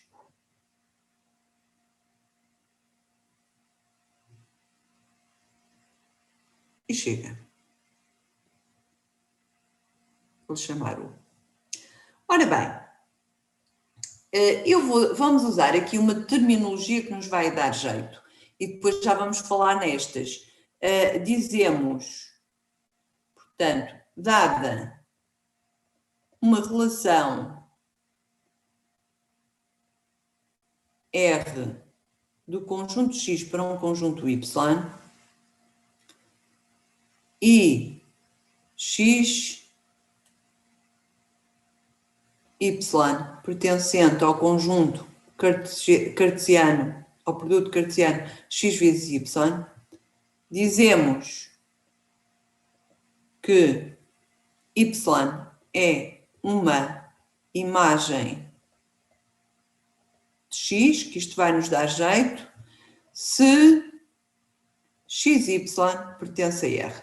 Portanto, quando é que nós dizemos que o Y é uma imagem de X? Quando o par XY pertence a R. Ora bem, e nós agora vamos ver o seguinte, vamos ver que aqui na S,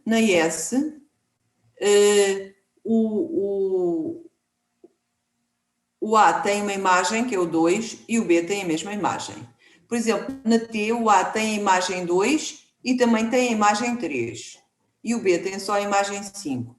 Aqui o A tem a imagem 2 e o B não tem imagem nenhuma. Ora, nós vamos ver que realmente estas relações são todas distintas e têm nomes especiais conforme o que acontece. Eu vou pôr aqui a definição e depois já vamos analisar o que se passa ali nos exemplos. Uma relação R de x para y diz-se... Eu vou pôr aqui já duas definições. Função parcial, portanto, é uma definição.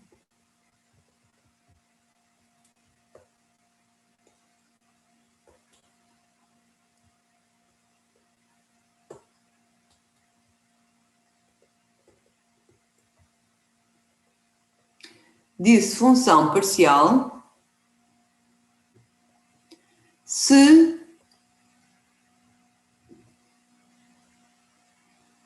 cada x pertencente a x tem, quando muito, portanto, pode nem ter nenhuma, quando muito,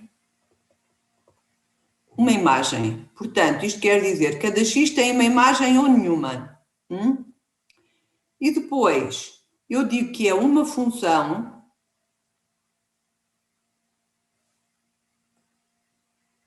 portanto, eu digo que é uma função se for função parcial e todos os x pertencentes a x têm a imagem. Portanto, estamos já aqui a definir função e função parcial. Ora bem, posto isto,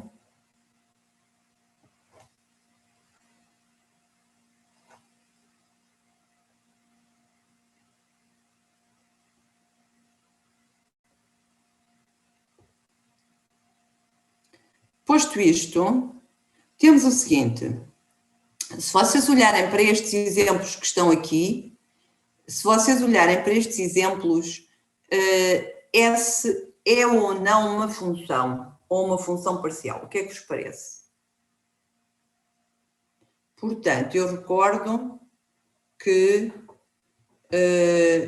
para ser função parcial, cada elemento não pode ter mais que uma imagem. Por exemplo, aqui o A, aqui na T, o A tem duas imagens.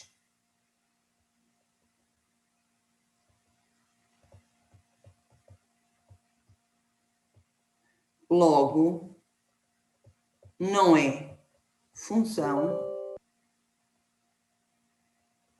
nem função parcial. Está claro isto? E o S é função ou função parcial? Ora, digam-me lá, o que é o S?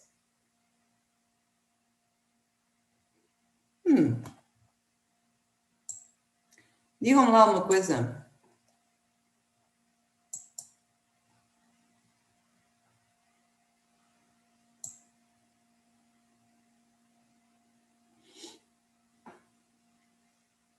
Então, Pedro Monteiro, por exemplo. S, Pedro, está cá?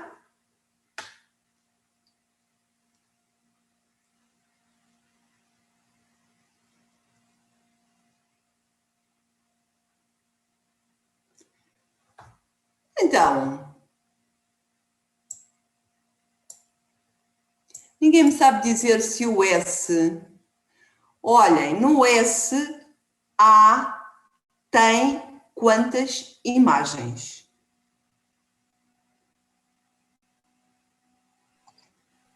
Duas. O A, quais são? O A e o E. Não, o A tem quantas imagens? O A. Ah, e uma. No S tem quantas imagens o A? Uma. Tem qual? Dois. O 2, só tem uma. E o B? Também uma. Também. Dois. Portanto, todos têm imagem, só tem uma. É uma função. Portanto, o S não há dúvida nenhuma que é função. Portanto, e sendo função, também é função parcial. Porque, em particular, não é, as funções são funções parciais. E agora, vamos ver o U. O U será função? A relação U será... Não é, porquê? Porque nem todos os objetos têm uma imagem. Portanto, há um elemento que não tem imagem, qual é? É o B. O B, exatamente. E será a função parcial?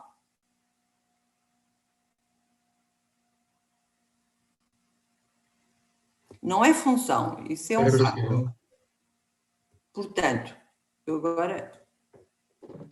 Não é função. É função parcial, então? Sim. É. É a função parcial, sim. Porque não há nenhum que tenha mais que uma imagem. O A tem uma, o B não tem nenhuma. Portanto, é uma função parcial. É isso mesmo. Portanto, temos aqui a definição de função e função parcial. Ora bem, portanto, aqui, de certo modo, repetimos um bocadinho, mas não faz mal. Portanto, uma relação binária, que já sabemos que uma relação binária está contida, não é? Isto é o que nós chamamos uma relação de A para B, que é uma relação de A para B, aquela que é constituída por pares de A vezes B. Diz-se uma função se para cada x pertencente a A existir, isto é outra maneira de dizer o mesmo, e só um y pertencente a B, tal que xy pertence a F. Portanto, isto é outra maneira de dizer que cada elemento de A tem uma e uma só imagem, isto é, todos têm imagem, mas só têm uma, não têm mais do que isso. Portanto, isto é que são as funções. Ora bem, depois vamos só aqui recordar, isto usando já coisas que nós sabemos, que nas funções, quando nós temos uma relação, pomos as duas setas, se soubermos que é uma função, usualmente pomos só uma seta. Depois, em vez de dizer que o par x, y pertence a f quando é função, também escrevemos assim, f de x igual a y, como vocês sabem, que é o que usam usualmente, que usamos usualmente quando trabalhavam na análise com funções e quando trabalhavam em álgebra com funções, claro que era esta notação que nós usávamos, não é? Não costumávamos usar isto, era esta, pronto. Portanto, só para nos situarmos, ou então esta, que é a mesma coisa. Portanto, são notações que nós usamos normalmente com as funções. Depois, se tivermos uma função, o domínio da função, como todos têm imagem, vai ser sempre o A. E depois, o contradomínio é a definição que nós já tínhamos para as relações, é igualzinho. Portanto, aqui domínio e contradomínio são as definições que já tínhamos para o caso geral. E agora aqui temos algumas funções importantes que vamos ver, que merecem alguma atenção e que vamos ver aqui. Por exemplo, o que é a função identidade? No fundo, a função identidade é a mesma coisa que a relação identidade, porque a relação identidade... Nós vimos que era igual a todos os pares xx com x pertencente a A, quando estávamos a estudar a relação identidade. Ora, aqui usando a notação de funções, dizemos é definida por f de x igual a x para todos x. Portanto, lá está, dá-nos os pares xx. Depois, a função constante, já sabemos que é uma função... Estão fartos de saber o que é uma função constante, é aquela em que todos os elementos do domínio têm a mesma imagem, não é? Por exemplo, tem aqui vários elementos no domínio e depois todos têm a mesma imagem. Eu posso ter aqui outros elementos, mas todos os elementos do domínio vão ter a mesma imagem. Portanto, isto aqui é uma função constante, todos com a mesma imagem.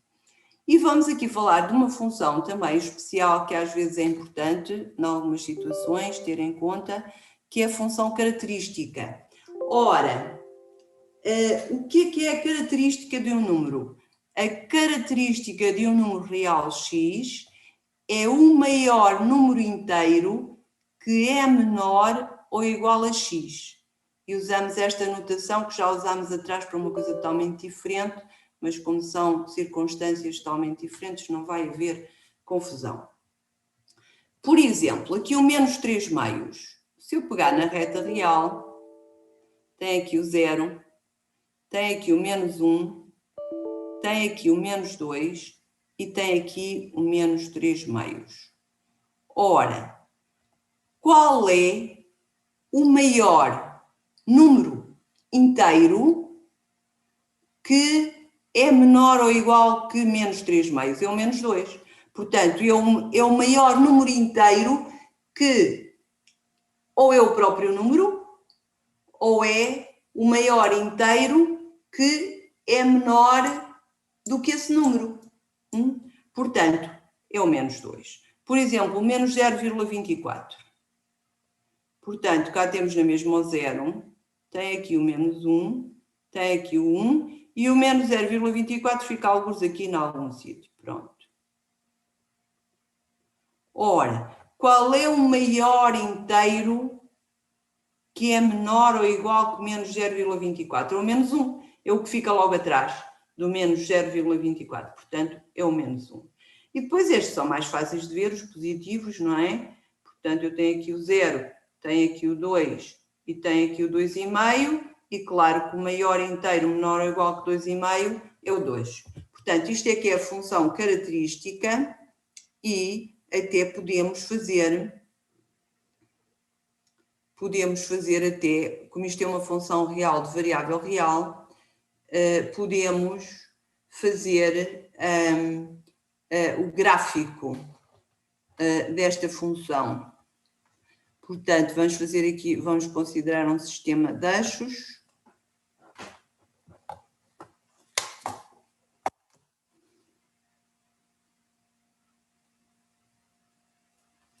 Vamos considerar um sistema de eixos. E, portanto, agora tenho aqui o 1, o 2, o 3, o menos 1, o menos 2, o menos 3.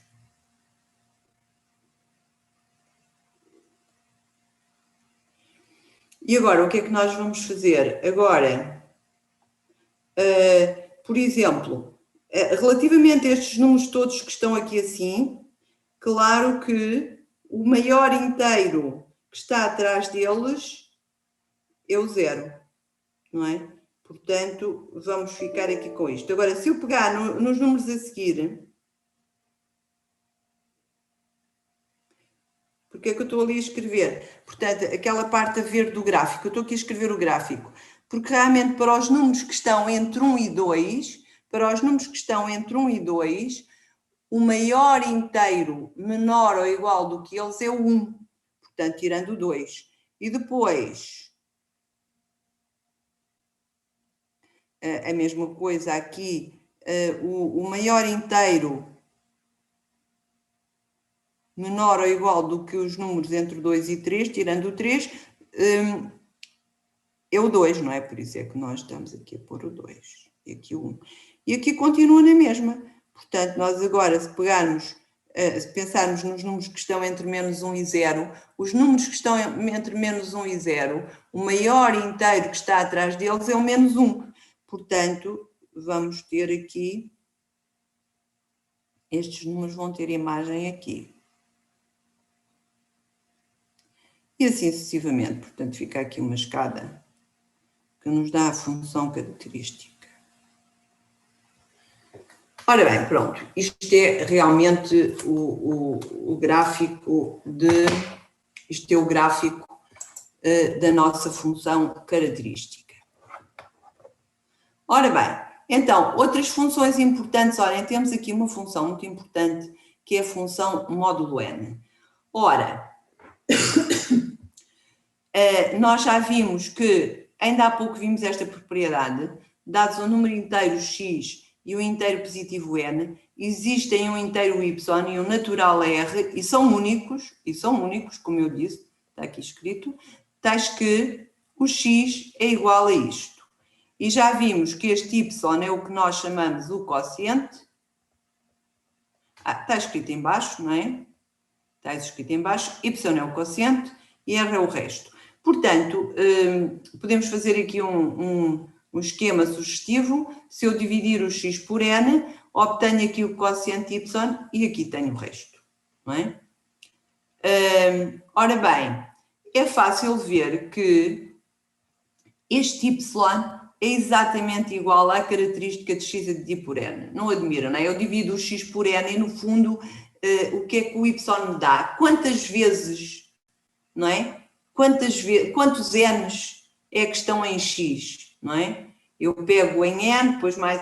E depois o r é o resto. Por exemplo, se eu tiver 5 a dividir por 2, 2 vezes 2, 4, 1. Portanto, o 5 é 2 vezes o 2, portanto, tem lá o 2 duas vezes e depois sobra 1. Não é? E, portanto, cá está o 2, é igual à característica de 5 a dividir por 2. Isto vai acontecer sempre. Depois, o resto, nós já usámos ali há pouco uma terminologia que tem a ver com isto, mas quando nós estamos a falar só do resto da divisão de x por n, disse que ela é o x módulo n. Portanto, isto aqui vai ser o r da divisão, não é? Por exemplo, 5 módulo 2 é igual a 1, que é este 1 que está aqui. Ok? Portanto, se nós pensarmos no que vimos há bocadinho, dizer que na terminologia que tínhamos há bocadinho, quando eu digo, por exemplo, quando eu digo z congruente com w módulo n, que foi uma terminologia que vimos ainda há pouco a propósito das relações de equivalência, isto é equivalente a dizer que z módulo n é igual a w módulo n, não é? Portanto, é equivalente a dizer que o resto da divisão de z por n é igual ao resto de divisão de w por n, é a mesma coisa. Ora bem, temos agora aqui uns exemplos desta função. Portanto, 8 módulo 3 igual a 2, claro, 8 dividido por 3 dá 2 vezes 3, 6, para 8, 2, este é o resto.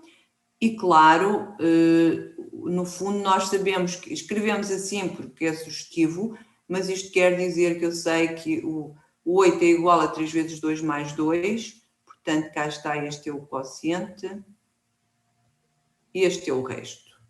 E portanto aqui o que fica é o resto. Agora, o menos 8 módulo 3 é igual a 1. Realmente, se eu tiver aqui menos 8, isto é igual a 3 vezes qualquer coisa, mais qualquer coisa. Ora bem, vamos pôr aqui uma coisa negativa que dê um número maior do que 8 em valor absoluto, portanto vamos pôr menos 3, assim aqui fico com menos 9, só tenho que acrescentar 1 para ficar com menos 8. Portanto, o menos 8 é igual a 3 vezes menos 3 mais 1. Pronto. Portanto, cá está o 1, que é o resto. Portanto, isto é o resto e isto é o quociente. E agora, exercício para depois... isto já fiz, não é? Justificar as duas igualdades, mas já fiz, já está feito. Ora bem, tendo em conta o que vimos há bocadinho vimos que isto era o quociente da divisão de x por n, portanto, nós podemos dizer que x módulo n é igual a isto. Porquê? Porque quando nós temos assim n, x, aqui diz justificar, é fácil de justificar, o x é igual a n vezes o quociente mais resto, mas nós sabemos que o quociente, como vimos há bocadinho, é a característica de x a dividir por n, não é? Portanto, o nosso resto vai ser igual a x menos n, característica de x sobre n, mas este r é exatamente o x módulo n, por definição. Portanto, cá temos que o x módulo n é igual àquele resto de cima, que é igual a isto, portanto é o que temos lá em cima, não é? Está justificada aqui esta igualdade. Como é que nós lá chegamos? Ora bem, nós agora vamos recordar aqui umas definições muito importantes que é preciso saber muito bem e depois treinar com exercícios, que é o que é uma função injetiva. Uma função injetiva, subjetiva e bijetiva.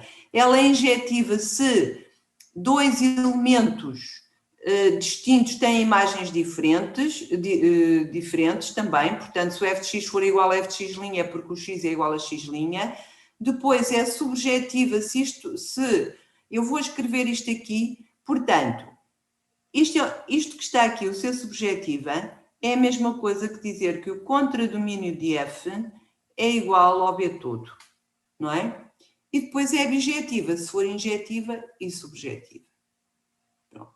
Portanto, depois a definição de função parcial também já vimos, mas vamos ficar aqui, que são horas de acabar a aula, depois alguns de vocês já treinaram estes conceitos de injetividade, subjetividade, bijetividade na aula teórico-prática, outros vão treinar, portanto, são conceitos que vocês já conheciam de trás, mas que têm que agora rever e perceber bem e saber trabalhar com eles.